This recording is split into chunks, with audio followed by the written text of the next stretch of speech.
दोस्तों जय हिंद। मूल अधिकारों वाला चैप्टर समाप्त करने के बाद आज हम उससे अगला चैप्टर यानी संविधान का भाग 4 शुरू करेंगे, जिसका नाम है नीति निदेशक तत्व यानी directive principles of state policy DPSP। तो ये काफ़ी इम्पॉर्टेंट चैप्टर है हमारे एग्जामिनेशन के लिए। इसे डिटेल से डिस्कस करेंगे और एग्ज़ाम ओरिएंटेड वे में डिस्कस करेंगे। और ये जो भी लेक्चर्स और सीरीज़ हमने चलाई हुई है, हमारी ये कोशिश है कि अनावश्यक चीज़ें आपको डिलीवर ना की जाएं। जो कंटेंट और मैटर आपको दिया जाए वो सिर्फ एग्ज़ाम ओरिएंटेड मैटर दिया जाए। बेवजह की जो बातें हैं उन्हें बताने का कोई मतलब नहीं रह जाता। तो कोई भी ऐसा कंटेंट हम अपने लेक्चर में नहीं छोड़ने वाले जो हमारे लिए ज़रूरी ना हो, जो इम्पोर्टेंट ना हो। सिर्फ एग्ज़ाम ओरिएंटेड बात ही हम करेंगे। तो directive principles of state policy यानी नीति निदेशक तत्व भारत के संविधान के भाग 4 में है, पार्ट 4 में दिए गए हैं। और आर्टिकल 36 से लेकर आर्टिकल 51 तक दोस्तों ये दिए गए हैं। 36 से लेकर और 51 तक इनका वर्णन है संविधान में। इन्हें आयरलैंड के संविधान से इनको लिया गया है। और भारत और आयरलैंड को छोड़कर दुनिया के किसी भी देश के संविधान में इस तरह के निदेशक तत्व मिलते नहीं। मतलब ये जो डायरेक्शंस हैं, ये जो निर्देश हैं, ये केवल भारत के संविधान में हैं या फिर ये आयरलैंड के संविधान में हैं। इसके अलावा दुनिया में ये कहीं भी नहीं है।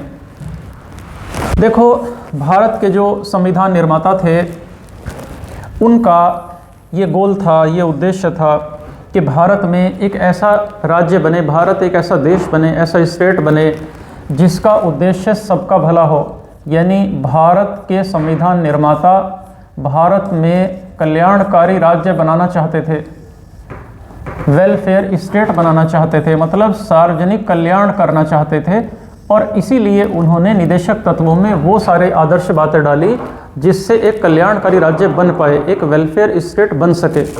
ये भी कहा जा सकता है कि देश में वास्तविकता में ये जो डायरेक्टिव प्रिंसिपल्स हैं, ये दो तरह का लोकतंत्र, दो तरह की डेमोक्रेसी स्थापित करते हैं। तो एक सामाजिक लोकतंत्र और दूसरा आर्थिक लोकतंत्र। सामाजिक लोकतंत्र और आर्थिक लोकतंत्र। और देखो, जिस समय ये नीति निदेशक तत्व संविधान में डाले गए तो उस समय धर्म के नाम पर देश का बंटवारा हुआ था। तो सांप्रदायिकता ही सांप्रदायिकता फैली हुई थी देश में। कम्युनलिज्म अपने चरम पर था, जिसकी वजह से जितने भी डायरेक्टिव प्रिंसिपल्स हैं, जितने भी निदेशक तत्व हैं, इन सब को एक साथ लागू करना, हासिल करना पॉसिबल नहीं था। इसी वजह से नीति निदेशक तत्वों को एनफोर्सिएबल नहीं बनाया गया, यानी न्याय योग्य नहीं बनाया गया। एनफोर्सिएबल नहीं बनाया गया मतलब इनको लागू करना मैंडेटरी नहीं किया गया, मतलब इनको लागू कराने के लिए कोई अदालत में नहीं जा सकता। इन्हें संविधान में सिर्फ डायरेक्शन के तौर पर रखा गया, निर्देश के तौर पर रखा गया। और ये आपको पता है कि जो निर्देश होता है, जो डायरेक्शन होता है, उसका पालन करना, मानना बाध्यकारी नहीं होता। आदेश को मानना तो ज़रूरी होता है, लेकिन निर्देश को मानना या ना मानना एक बंदे की इच्छा पर निर्भर है। तो संविधान में इन्हें एक मार्गदर्शक सिद्धांत के तौर पर शामिल किया गया, एक गाइडिंग प्रिंसिपल्स के तौर पर इनको शामिल किया गया। और इनका लागू करना ना करना स्टेट की मर्ज़ी पर छोड़ दिया गया कि कब करेगा और कैसे करेगा। इसीलिए एक संविधान के विशेषज्ञ हैं KT शाह। KT शाह ने एक बात कही थी।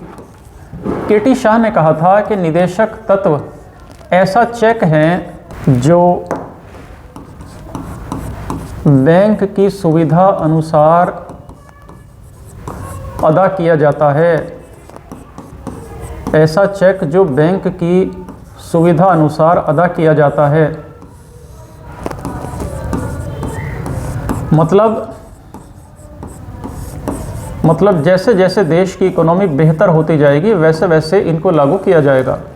अब आइए हम आर्टिकल 36 से 51 तक ये जितने भी डायरेक्टिव प्रिंसिपल्स हैं जो ये तत्व हैं, हम एक एक करके इनका मतलब समझेंगे। देखिए, ये जो निदेशक तत्व हैं यानी डीपीएसपी, इन्हें हम दोस्तों 3 हिस्सों में तोड़कर इनकी स्टडी करेंगे। इसका पहला भाग है हमारा ऐसे निदेशक तत्व जिनका संबंध आर्थिक न्याय से है। दूसरी कैटेगरी में हम उन निदेशक तत्वों को रखेंगे जिनका संबंध सामाजिक सुरक्षा से है, यानी सोशल सिक्योरिटी वाले निदेशक तत्व। और दोस्तों, तीसरी कैटेगरी में हम उन निदेशक तत्वों को रखेंगे जिनका संबंध समाज कल्याण से है, सोशल वेलफेयर से है। तो 36 से 51 तक जितने भी डायरेक्टिव प्रिंसिपल्स दिए गए हैं, इनको हम सीरीज़ में ना पढ़ करके बेहतर ये होगा कि इनके अंदर लिखे हुए जो उद्देश्य हैं, जो ऑब्जेक्टिव्स हैं, उसके अनुसार हम इनको 3 कैटेगरीज में इनको हम ब्रेक करके इनको कवर करेंगे और क्लासिफाइड करके पढ़ेंगे। तो देखिए, इनको शुरू करने से पहले हम आर्टिकल 36 को समझ लेंगे और आर्टिकल 37 को समझ लेंगे। आर्टिकल 36 बोलता है, देखो, आर्टिकल 36 में राज्य को बताया गया है, राज्य किसे कहते हैं, और ये कहा गया है कि यहाँ पर आर्टिकल 36 में स्टेट शब्द का, राज्य शब्द का वही मतलब है जो आर्टिकल 12 में लिखा हुआ है। आप याद करिए, भाग 3 हमने पढ़ा था मूल अधिकार, और वहाँ हमने आर्टिकल 12 में पढ़ा था कि राज्य शब्द की सबसे पहले परिभाषा आई थी, और वहाँ लिखा है कि राज्य का मतलब क्या है, central government, parliament, state government, विधानसभाएं, विधान परिषद, नगर पालिकाएँ, ग्राम पंचायतें, सरकार के अंडर में जितने भी अदर अथॉरिटीज़ हैं, ये सारी बातें वहाँ लिखी थी, इन सब को राज्य कहते हैं। तो 36 का मतलब है, 36 में क्या दिया गया है, तो 36 में राज्य की परिभाषा दी गई है। इसके बाद आर्टिकल नंबर 37 अनुच्छेद 37 में कहा गया है कि जो भी बातें डीपीएसपी में निदेशक तत्वों में लिखी गई हैं, इन्हें किसी भी अदालत से, किसी भी जुडिशरी से लागू नहीं कराया जा सकता। मतलब दीज आर नॉट एनफोर्सिएबल, मतलब ये न्याय योग्य नहीं है। फिर भी जो बातें यहाँ लिखी हुई हैं वो देश की सरकार को चलाने के लिए बुनियादी बातें हैं, मूलभूत बातें हैं, और कानून बनाने में इन बातों का इस्तेमाल करना, यूज़ करना राज्य की ड्यूटी होगी। मतलब सरकार जब भी कोई कानून बनाएगी तो सरकार इनको ध्यान में रखेगी। अब ध्यान रखे न रखे सरकार की इच्छा है, क्योंकि ये डायरेक्शंस हैं। तो ये 2 बातें दोस्तों आर्टिकल 36 में और 37 में ये 2 बातें लिखी हुई हैं। तो जैसा हमने डिस्कस किया कि हम इन निदेशक तत्वों को हम इन 3 टुकड़ों में तोड़कर इनको स्टडी करेंगे। तो सबसे पहले हम पहला पार्ट देखेंगे जिसका संबंध है आर्थिक न्याय से। मतलब ऐसे नीति डीपीएसपी, ऐसे नीति निदेशक तत्व जिसका संबंध आर्थिक न्याय से है, इकोनॉमिक जस्टिस से है। देखो, हम बार बार ये पढ़ रहे हैं कि जो भारत के संविधान निर्माता थे उनका उद्देश्य ये था कि ऐसा देश बनाना जहाँ सबका भला हो, यानी लोक कल्याणकारी राज्य बनाना चाहते थे भारत के संविधान निर्माता, मतलब एक वेलफेयर स्टेट। और इसी वजह से आर्टिकल 38 और 39 डाले गए, इसी वजह से शामिल किया गया आर्टिकल 38 और 39 को।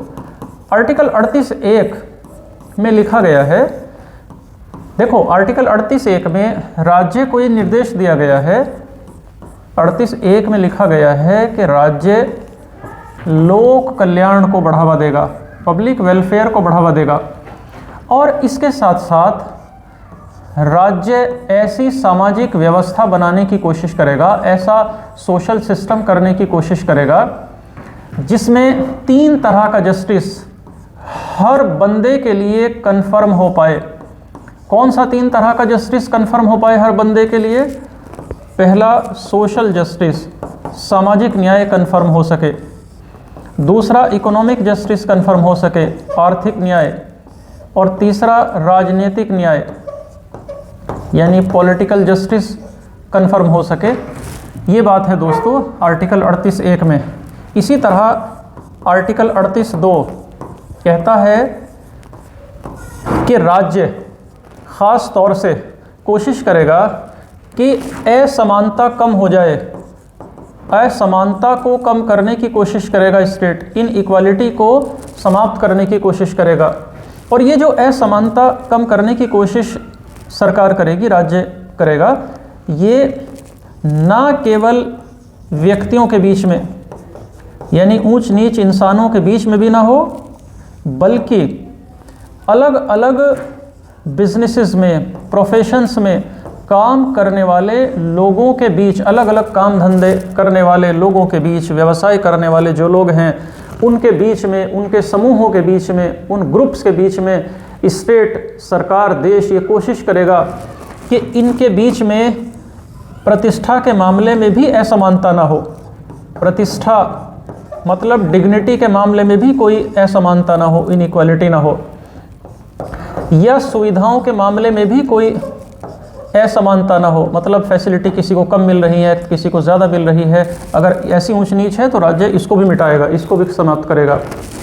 और तीसरा, अवसर की असमानता को भी, अवसरों की असमानता को भी समाप्त करने की कोशिश करेगा, यानी इक्वालिटी ऑफ अपॉर्चुनिटी देने की कोशिश करेगा, सबको बराबर मौके मिले, ये कोशिश राज्य करेगा। मतलब असमानता कहीं भी नहीं रहनी चाहिए, ये मतलब है आर्टिकल 38(2) का। प्रतिष्ठा में भी असमानता ना हो, सुविधाओं में भी किसी के साथ गैर बराबरी ना हो, और सबको बराबर मौके मिले, ये भी देश का कर्तव्य होगा। और देखो यहाँ पर ये बात ध्यान देने की है कि जो 38(2) है ये 44वें संविधान संशोधन 1978 से जोड़ा गया था। आप इसको अंडरलाइन करें और मेरे साथ इस बात को ऐड करें। इसके बाद हम समझते हैं आर्टिकल 39 को। देखो आर्टिकल 39 कई पार्ट में बटा हुआ है, जैसे आर्टिकल 39A। 39A ये कहता है कि राज्य हर स्त्री को और हर पुरुष को बिल्कुल समान रूप से रोजी रोटी के, आजीविका के साधन उपलब्ध कराने की कोशिश करेगा। यानी राज्य ये कोशिश करेगा कि चाहे स्त्री हो चाहे पुरुष हो, उसको रोजी रोटी का, कमाने खाने का बिल्कुल बराबर मौके, बराबर अवसर उपलब्ध हों, बिल्कुल इक्वल अपॉर्चुनिटी। ये है दोस्तों 39A।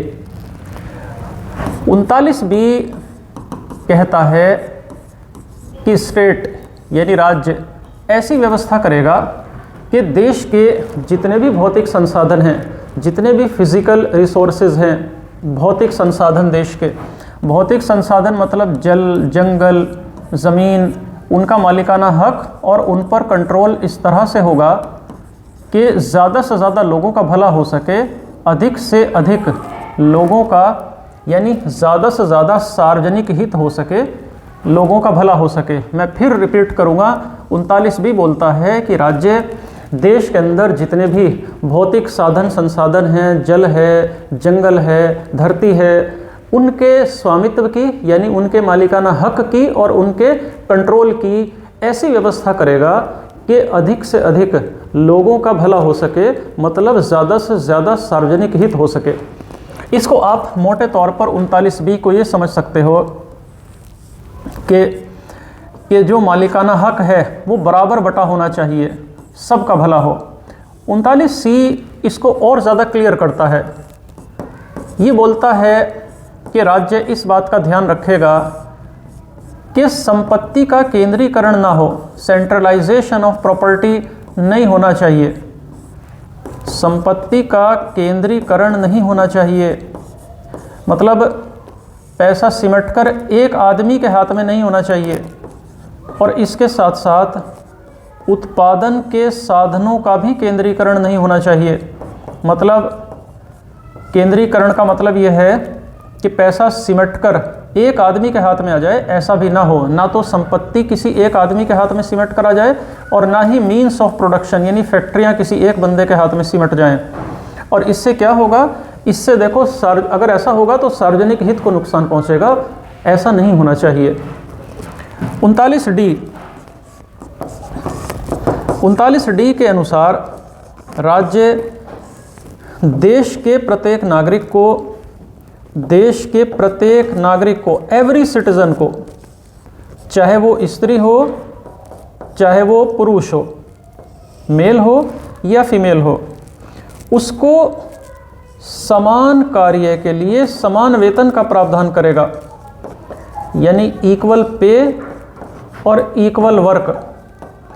समान कार्य के लिए समान वेतन मतलब अगर महिला किसी काम को करेगी तो भी एक जैसी मजदूरी, एक जैसी सैलरी मिलेगी, एक जैसा पेमेंट मिलेगा। और अगर कोई पुरुष किसी काम को करेगा तो भी एक जैसा पेमेंट मिलेगा, इसमें कोई भेदभाव नहीं होगा। राज्य ये कोशिश करेगा।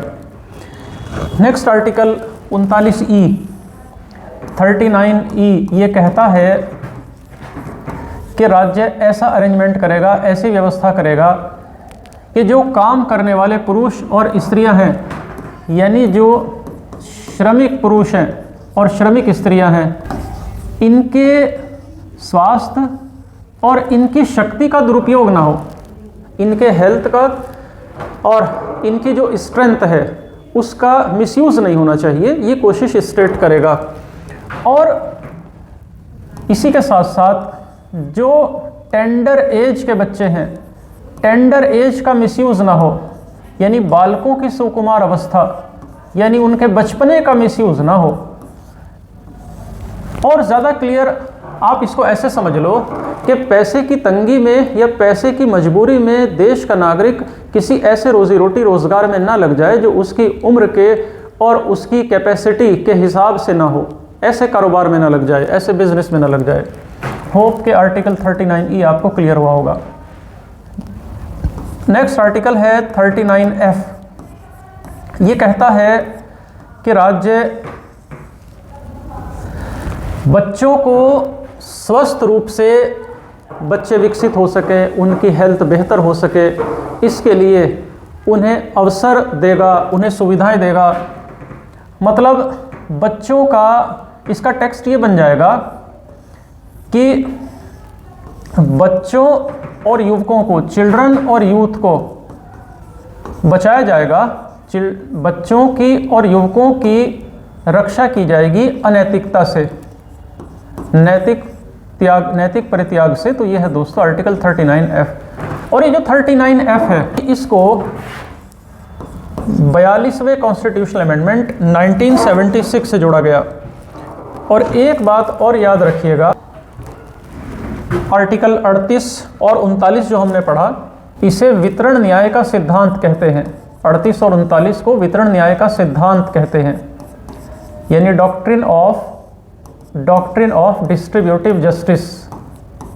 वितरण न्याय का मतलब है कि नागरिकों के बीच जो इकोनॉमिक डिस्पैरिटी है, यानी जो इकोनॉमिक डिस्पैरिटी है, आर्थिक गैर बराबरी है, उसको समाप्त करना है। यहाँ पर एक केस इंपॉर्टेंट है 1982 का, जिसका नाम है रणधीर सिंह बनाम भारत संघ, Randhir Singh versus union of India. इसमें अदालत ने कहा कि हालांकि समान कार्य के लिए समान वेतन, यानी equal pay for equal work वाला जो सिद्धांत है, ये हालांकि फंडामेंटल राइट नहीं है, मतलब डीपीएसपी है तो फंडामेंटल राइट तो ये नहीं है, बल्कि ये एक डायरेक्टिव प्रिंसिपल है, एक निदेशक तत्व है। लेकिन ये बात कन्फर्म है कि ये एक संविधान का लक्ष्य है, हमारे संविधान का ये एक उद्देश्य है। और अगर कोई इस बात का उल्लंघन करेगा, वायलेशन करेगा, तो आर्टिकल 32 के तहत इस बारे में रिट जारी हो सकती है। ये बड़ी इंपॉर्टेंट बात है।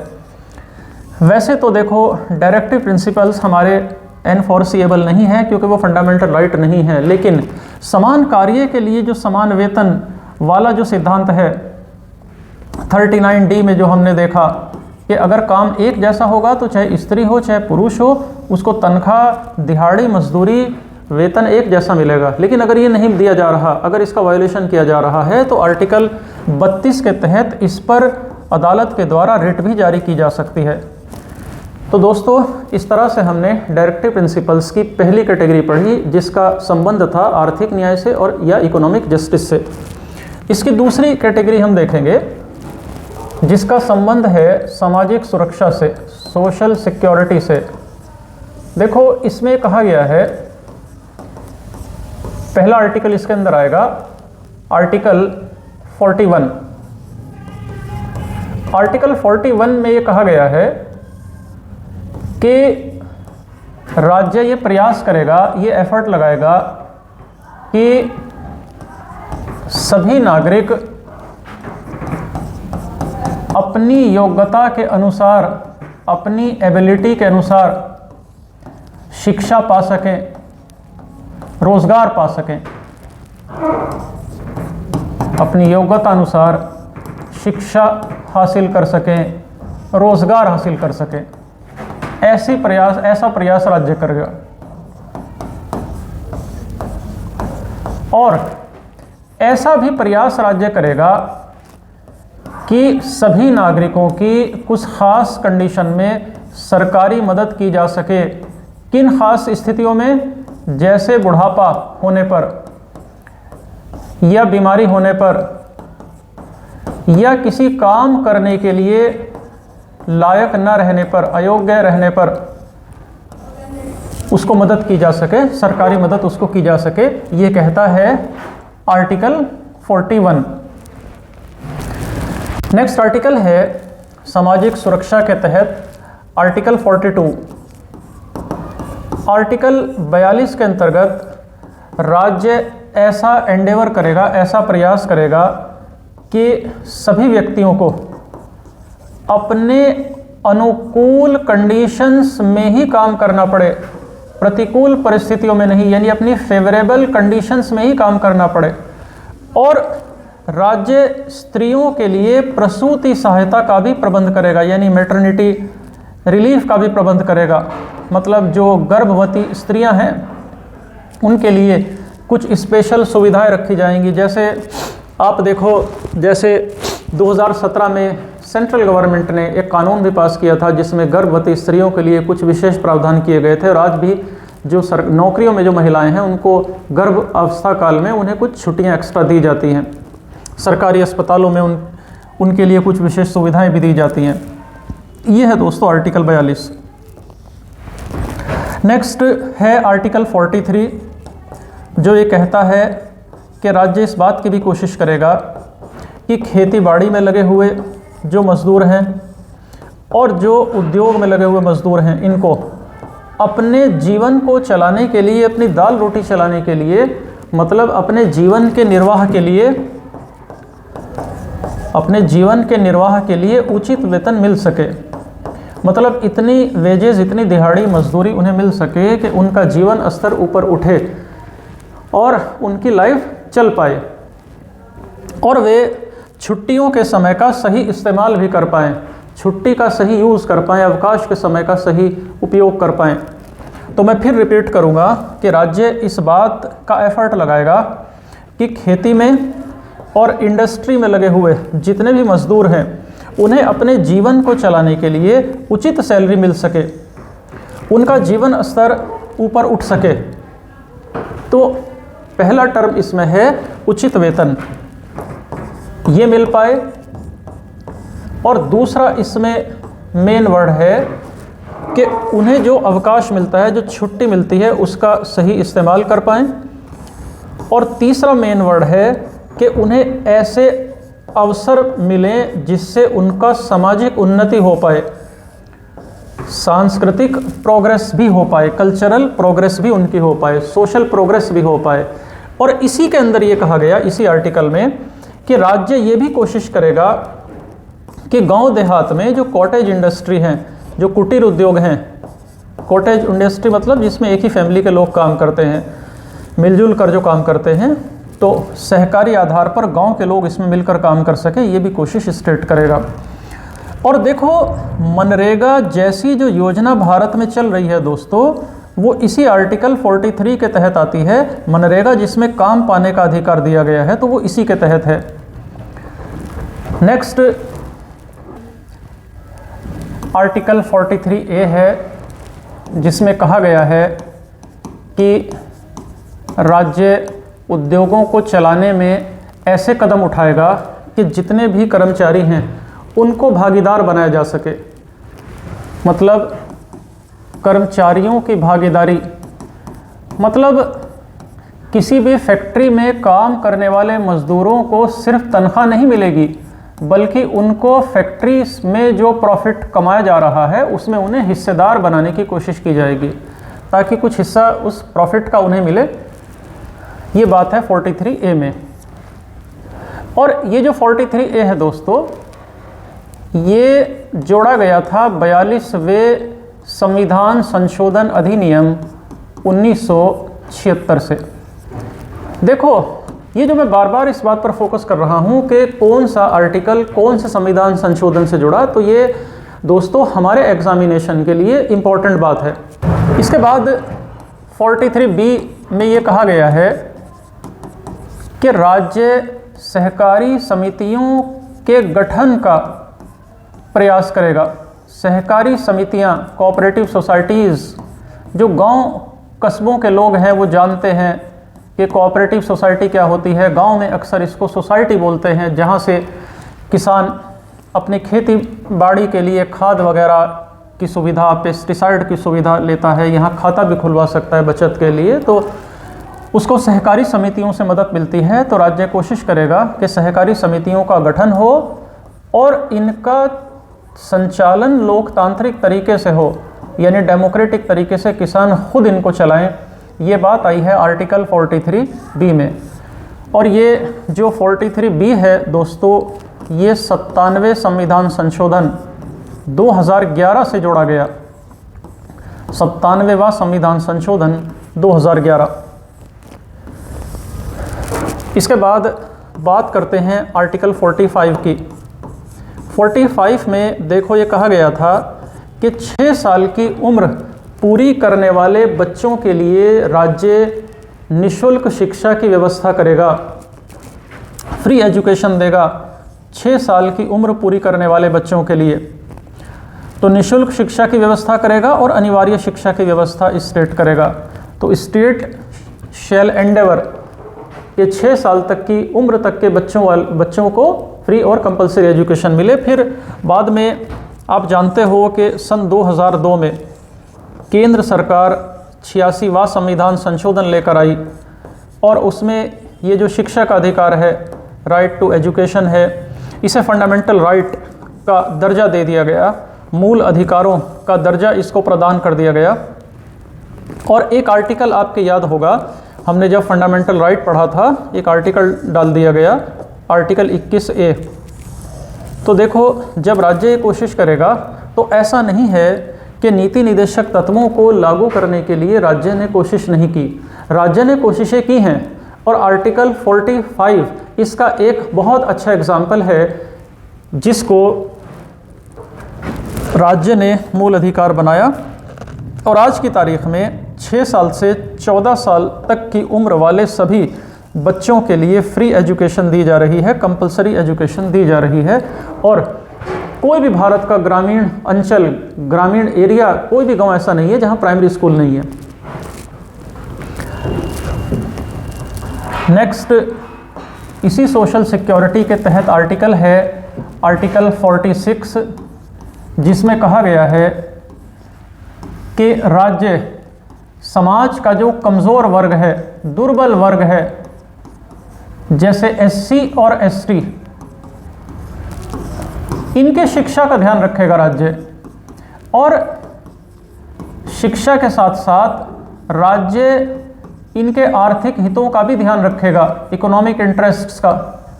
और राज्य इन कमज़ोर वर्गों की सुरक्षा करेगा किसी भी तरह के सामाजिक अन्याय से, यानी किसी भी तरह के सोशल इनजस्टिस से राज्य इनको बचाएगा। ये बात आई है आर्टिकल 46 में। इसके बाद हम आर्टिकल 47 देखेंगे। 47 ये बोलता है कि राज्य लोगों के स्वास्थ्य को सुधारने के लिए कोशिश करेगा और लोगों के जीवन स्तर को, स्टैंडर्ड ऑफ लाइफ को सुधारने के लिए प्रयत्न करेगा। और इसके लिए जो भी हानिकारक मादक पदार्थ हैं, नशीले पदार्थ हैं, नुकसान देने वाले पदार्थ हैं, हानिकारक जो मादक पदार्थ हैं, जो भी नशीली चीज़ें हैं, नुकसान देने वाली चीज़ें हैं, राज्य उन पर बैन लगाएगा लोगों की हेल्थ के लिए और बेहतर लाइफ के लिए। और दोस्तों, इसी सामाजिक सुरक्षा वाले अपनी कैटेगरी में हम आर्टिकल 39 को देख लेंगे। 39A के तहत राज्य को निर्देश दिए गए हैं कि वो इस बात की कोशिश करे कि कानून इस तरह से हो कि सभी को समान रूप से न्याय मिल सके, यानी सभी को इक्वल जस्टिस मिले, एक जैसा न्याय मिले, सबको इक्वल जस्टिस मिल पाए, और फ्री लीगल एड मिल सके, फ्री में कानूनी सहायता मिल सके, निःशुल्क कानूनी सहायता। निःशुल्क कानूनी सहायता का मतलब कि न्याय पाने से कोई वंचित न रह जाए।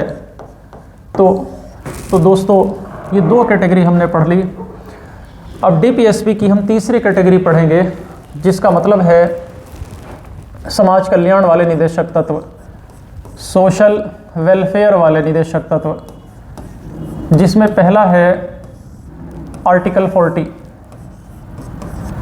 आर्टिकल 40 में कहा गया है कि राज्य ग्राम पंचायतों के गठन के लिए कदम उठाएगा, कॉन्स्टिट्यूशन ऑफ विलेज पंचायत, और उन्हें शक्तियां देगा ताकि गांव के लोग अपने ऊपर खुद शासन कर सकें। और आप देखो कि राज्य ने ऐसा किया। कैसे किया? आप याद करिए, 73वां संशोधन लाया गया, 74वां संशोधन लाया गया 1992 में, तो ग्राम पंचायतों की स्थापना की गई, नगर पालिकाओं की स्थापना की गई, संवैधानिक दर्जा उन्हें दिया गया। समाज कल्याण में ही आता है आर्टिकल 43B, जिसमें राज्य को निर्देश दिया गया है कि वह सहकारी समितियों का लोकतांत्रिक संचालन को बढ़ावा देगा, यानी कोऑपरेटिव सोसाइटी की जो डेमोक्रेटिक तरीके से जो फंक्शनिंग है वो राज्य के द्वारा उसको बढ़ावा दिया जाएगा। हमने इसको भी पढ़ा था कि कोऑपरेटिव सोसाइटी को डेमोक्रेटिक तरीके से चलाया जाए, और हमने ये भी पढ़ लिया था कि इसको 97वें संशोधन 2011 के द्वारा इसको जोड़ा गया। और सहकारी समितियां गांव कस्बों में बनी हुई हैं, जहां पर किसान उसके मेंबर्स होते हैं और किसान ही उसके सदस्य के रूप में अपने बीच में से कुछ डेलीगेट इलेक्ट करके उसको संचालित करते हैं। आर्टिकल 44 काफ़ी इम्पॉर्टेंट डीपीएसपी है, जिसमें यह कहा गया है कि राज्य ये प्रयास करेगा कि देश के सभी नागरिकों के लिए समान नागरिक संहिता हो सके, यूनिफॉर्म सिविल कोड लाया जा सके, देश में यूसीसी लाया जा सके। ये बात आर्टिकल 44 में आई है। आर्टिकल 48 सामाजिक कल्याण का ये बोलता है कि राज्य प्रयास करेगा कि खेती को वैज्ञानिक तरीके से बढ़ावा दिया जाए, कृषि को आधुनिक बनाया जाए, कृषि में मॉडर्निटी लाई जाए, राज्य मॉडर्निटी लाएगा खेती में, और प्लस वैज्ञानिकता लाएगा, साइंटिफिक बेसिस पर खेती करने की कोशिश करेगा। और इसके अलावा राज्य ये दोनों चीज़ें पशुपालन में भी लाने की कोशिश करेगा, एनिमल हस्बेंड्री में भी, और ख़ास तौर से जो दुधारू पशु हैं उनकी नस्लों को बेहतर करने के लिए राज्य कदम उठाएगा। जो दुधारू पशु हैं, गाय हैं, भैंस हैं, बकरियां हैं, ऊँट हैं, इनके नस्ल को बेहतर बनाने के लिए, बेटर ब्रीड इनकी पैदा करने के लिए राज्य कोशिश करेगा, और इनके वध को रोकने के लिए, पशु वध रोकने के लिए भी राज्य कदम उठाएगा। ये बात लिखी गई है दोस्तों आर्टिकल 48 में। नेक्स्ट आर्टिकल 48A ये कहता है कि राज्य देश के पर्यावरण का संरक्षण करेगा, एनवायरनमेंट को प्रोटेक्ट करेगा, और वनों की सुरक्षा करेगा, वनों की और प्लस वन्य जीवों की जो फॉरेस्ट एनिमल्स हैं इनकी सुरक्षा करेगा। और ये जो 48A है ये दोस्तों 42वें संविधान संशोधन 1976 द्वारा जोड़ा गया। इसके बाद आर्टिकल 49 है जो कहता है कि राज्य राष्ट्रीय महत्व के ऐसी इमारतों को, नेशनल इम्पोर्टेंस की ऐसी बिल्डिंग्स को बचाने की कोशिश करेगा जो ऐतिहासिक महत्व की इमारतें हैं। मतलब जो जैसे ताजमहल है, कुतुब मीनार है, लाल किला है, तो वो राष्ट्रीय स्मारक जो हैं, नेशनल मॉन्यूमेंट्स जो हैं, इनके बचाव का, रक्षा का प्रयत्न राज्य करेगा। ये बात आई है दोस्तों आर्टिकल 49 में। आर्टिकल 50 ये कहता है कि राज्य को इसके तहत ये निर्देश दिया गया है कि वह न्यायपालिका और कार्यपालिका को अलग रखेगा, यानी जुडिशरी यानी जज अलग रहेंगे और कार्यपालिका अलग होंगे, यानी मंत्री और अधिकारी बिल्कुल अलग होंगे, यानी दोनों सरकारी होंगे लेकिन कोई किसी के अंडर में नहीं होगा। तो ये है दोस्तों आर्टिकल 50।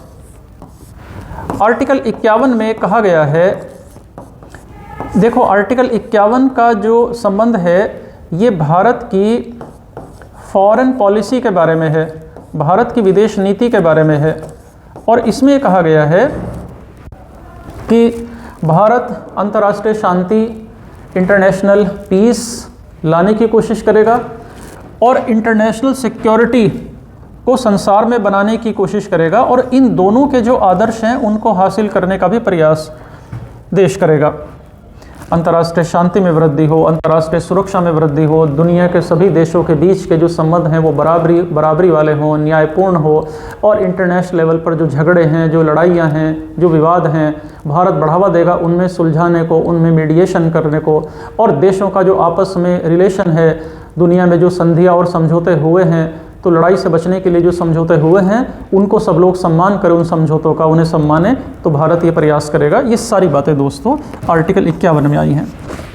तो देखिए दोस्तों, इस तरह से हमने आर्टिकल 36 से लेकर 51 तक जो हमारे नीति निर्देशक तत्व हैं उनको विस्तार से हमने देखा। और हम ये जानते हैं कि नीति निर्देशक तत्व जो है इन्हें लागू करना राज्य की मर्जी पर निर्भर करता है। राज्य को निर्देश दिया गया है, राज्य उसको लागू करे या ना करे, ये राज्य की मर्जी है। तो इसीलिए कहा जाता है कि जो हमारे जो फंडामेंटल राइट हैं उनको तो लागू कराने के लिए तो कोई भी देश का नागरिक अदालत में जा सकता है, ये तो एनफोर्सिएबल हैं, न्याय योग्य हैं। लेकिन जो नीति निर्देशक तत्व हैं ये न्यायालय द्वारा प्रवर्तनीय नहीं है। ये बात हमने पढ़ी थी आर्टिकल 37 में। इसीलिए कहते हैं कि जो फंडामेंटल राइट हैं इनकी नेचर नेगेटिव है, ये नेगेटिव नेचर के हैं, नकारात्मक प्रकृति के हैं, जबकि जो डीपीएसपी हैं ये सकारात्मक प्रकृति के हैं। क्यों है ये पॉजिटिव? क्योंकि देखो मूल अधिकारों में तो देश को, राज्य को ये ऑर्डर दिया गया है कि आप फला काम नहीं करोगे, ये नहीं करोगे, तो काम ना करने का ऑर्डर इसमें दिया गया है। जबकि नीति निर्देशक तत्वों में सरकार से ये उम्मीद की गई है राज्य से कि वो नागरिकों के प्रति अपनी कुछ जिम्मेदारियां रखेगा जिन्हें पूरा करना उसकी ड्यूटी है, उसकी ड्यूटी ठहराई गई है, इसलिए ये पॉजिटिव है। दूसरा जो मूल अधिकार है, देखो इनका संबंध व्यक्तियों से है, पर्सन्स से है, जबकि नीति निर्देशक तत्व का मतलब सरकार से है, स्टेट से है। और देखो ऐसा नहीं है कि डीपीएसपी यानी नीति निर्देशक तत्व केवल 36 से 51 के बीच भाग 4 में है, बल्कि इसके अलावा भी हमारे संविधान में 3 जगहों पर निदेशक तत्व बिखरे हुए हैं। पार्ट 4 के अलावा कहाँ बिखरे हुए हैं? देखो एक तो आर्टिकल है 350A जिसमें कहा गया है कि भाषाई अल्पसंख्यक वर्ग के जो बच्चे हैं, भाषाई अल्पसंख्यक मतलब लिंग्विस्टिक माइनॉरिटीज़,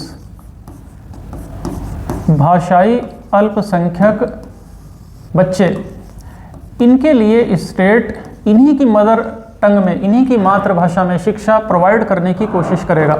तो भाषाई अल्पसंख्यक कौन है, ये पिछले लेक्चर में आप देख सकते हैं। तो ऐसे बच्चे अपनी मदर टंग में एजुकेशन पा सकें, ये कोशिश राज्य करेगा। ये बात आई 350A में। फिर आर्टिकल 351 उसमें बात आई है कि राज्य हिंदी भाषा के लिए, हिंदी भाषा के विकास के लिए कोशिश करेगा, काम करेगा। और लास्ट है आर्टिकल 335 जिसमें कहा गया है कि सेंट्रल गवर्नमेंट की नौकरियों में या स्टेट गवर्नमेंट की नौकरियों में SC और ST वर्ग के जो लोग हैं नौकरी देने में इनका ध्यान रखा जाएगा, और इसके साथ साथ प्रशासन की दक्षता बनाए रखते हुए इन्हें नौकरी देने में सरकार ध्यान रखेगी। तो इस तरह से दोस्तों हमने डीपीएसपी को डिटेल में पढ़ा और अपने इस चैप्टर को हमने समाप्त किया। अब आप एक काम ये कीजिएगा कि पिछले सालों के जो भी प्रीवियस ईयर क्वेश्चंस का प्रैक्टिस सेट आपके पास है, तो पहले आप इस पूरे लेक्चर को दोस्तों ध्यान से सुन लीजिए। और देखो, बेस्ट आउटपुट तो इस लेक्चर का आप इस तरह से ले सकते हो कि आप इसका शॉर्ट नोट मेंटेन करते चलें, और उसके बाद आप DPSP वाले इस चैप्टर से जितने भी प्रीवियस ईयर क्वेश्चंस आए हैं, चाहे वो PCS में आए हों, चाहे वो SSC CGL में आया हो, CPO में, रेलवेज में, चाहे वो उत्तर प्रदेश के, बिहार के किसी भी ग्रुप B, ग्रुप C के एग्जाम में आया क्वेश्चन हो, आप उनको लगाइए और आप ये देखिएगा कि सारे क्वेश्चंस आपके वो लग जाएंगे, होते चले जाएंगे। फिर भी अगर कोई संदेह, कोई डाउट आपके मन में प्रश्न करते हुए आता है तो आप कमेंट सेक्शन में हमसे पूछ सकते हैं। तो आज के लिए बस इतना ही दोस्तों, थैंक यू।